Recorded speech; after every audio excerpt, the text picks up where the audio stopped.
Hi friends, welcome to my YouTube channel. ಇವತ್ತಿನ recipe ಬಂದು ಅಡ್ಲಕಾಯಿ ಸಾಂಬಾರು.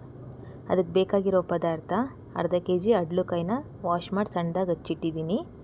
ಅದಕ್ಕೆ ಬೇಕಾಗಿರೋ ಮಸಾಲೆ ಬೆಳ್ಳುಳ್ಳಿ, ಶುಂಠಿ, ಈರುಳ್ಳಿ ಮತ್ತು ಟೊಮೊಟೊ, ಕೊತ್ತಂಬರಿ, ಪುದೀನ, ತೆಂಗಿನಕಾಯಿ ತುರಿ, ಅಚ್ಕಾರದ ಪುಡಿ ಮತ್ತು ಧನಿಯಾ ಪುಡಿ ಮತ್ತು ವಾಶ್ ಮಾಡಿಟ್ಟಿರೋ ಅವರೆಬೇಳೆ ಮತ್ತು ಒಗ್ಗರಣೆಗೆ ಅರ್ಧ ಈರುಳ್ಳಿ, ಕರಿಬೇವು, ಕೊತ್ತಂಬರಿ, ಸ್ವಲ್ಪ ಸಾಸಿವೆ, ಸ್ವಲ್ಪ ಎಣ್ಣೆ.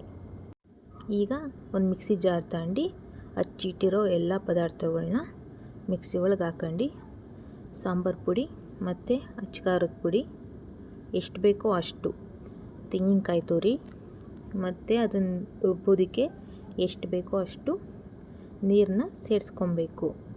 ನೀರು ಸೇರಿಸ್ಕೊಂಡಾದ ಮೇಲೆ ಮಿಕ್ಸಿ ಜಾರನ್ನ ಕ್ಲೋಸ್ ಮಾಡಿ ಒಂದು ಕ್ಲೀನಾಗಿ ನುಣ್ಣಗೆ ರುಬ್ಕೊಂಬರಬೇಕು. ರುಬ್ಕೊಂಡಾದ ಮೇಲೆ ಮಸಾಲೆ ರೆಡಿ ಇದೆ. ಗ್ಯಾಸ್ ಸ್ಟವ್ ಆನ್ ಮಾಡಿ ಕುಕ್ಕರ್ ಇಟ್ಟು ಕುಕ್ಕರ್ ಕಾದಾದ ಮೇಲೆ ಸ್ವಲ್ಪ ಎಣ್ಣೆ ಹಾಕಬೇಕು. ಒಗ್ಗರಣೆಗೆ ಎಣ್ಣೆ ಕಾದಾದ ಮೇಲೆ ಸಾಸಿವೆ ಹಾಕಿ, ಸಾಸಿವೆ ಚಟಪಟ ಅಂದಾದ ಮೇಲೆ ಕರಿಬೇವು ಮತ್ತು ಹಚ್ಚಿಟ್ಟಿರೋ ಈರುಳ್ಳಿ ಹಾಕಿ ಸ್ವಲ್ಪ ಫ್ರೈ ಮಾಡಬೇಕು. ಫ್ರೈ ಆದಮೇಲೆ ಹಚ್ಚಿಟ್ಟಿರೋ ಅಡ್ಲಕಾಯಿನ ಹಾಕಿ ಅದರಲ್ಲಿ ನೀರಿನ ಅಂಶ ಹೋಗೋವರೆಗೂ ಸ್ವಲ್ಪ ಎಣ್ಣೆ ಒಳಗೆ ಬಾಡಿಸ್ಕೊಬೇಕು.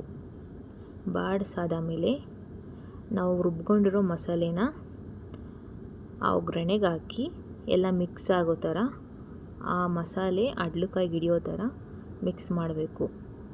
1-2 ಮಿನಿಟ್ಸ್ ಅದರಲ್ಲೇ ಫ್ರೈ ಮಾಡಬೇಕು. ಅದಾದ ಮೇಲೆ ತೊಳೆದಿಟ್ಟಿರೋ ಅವರೆಬೇಳೆ ಹಾಕಿ ಎಷ್ಟು ಬೇಕೋ ನಮಗೆ ಅದಕ್ಕೆ ನೀರು ಹಾಕ್ಕೊಬೇಕು. ಅದಾದ ಮೇಲೆ ಲಾಸ್ಟಿಗೆ ಸ್ವಲ್ಪ ಕೊತ್ತಂಬರಿ ಮತ್ತು ರುಚಿಗೆ ಎಷ್ಟು ಬೇಕೋ ಅಷ್ಟು ಉಪ್ಪು ಹಾಕ್ಕೊಂಡು ಲಿಡ್ ಕ್ಲೋಸ್ ಮಾಡಿ 2 ಕೂಗಿಸ್ಕೊಬೇಕು. 2 ಕೂಗಿಸ್ಕೊಂಡಾದ ಮೇಲೆ ಸಾಂಬಾರು ರೆಡಿ ಆಗುತ್ತೆ. ಸಾಂಬಾರನ್ನ ಮುದ್ದೆ ಇಲ್ಲ ರೈಸ್ ಜೊತೆ ತಿನ್ಬೋದು. ಇಷ್ಟೇ ಅಡ್ಲಕಾಯಿ ಸಾಂಬಾರು ಮಾಡುವ ವಿಧಾನ. ಈ ರೆಸಿಪಿ ಇಷ್ಟ ಆದಲ್ಲಿ ಲೈಕ್ ಮಾಡಿ, ಕಮೆಂಟ್ಸ್ ಮಾಡಿ ಮತ್ತು ಶೇರ್ ಮಾಡಿ. ದಯವಿಟ್ಟು ನಮ್ಮ ಚಾನಲನ್ನು ಸಬ್ಸ್ಕ್ರೈಬ್ ಮಾಡಿ. Thank you so much. Bye.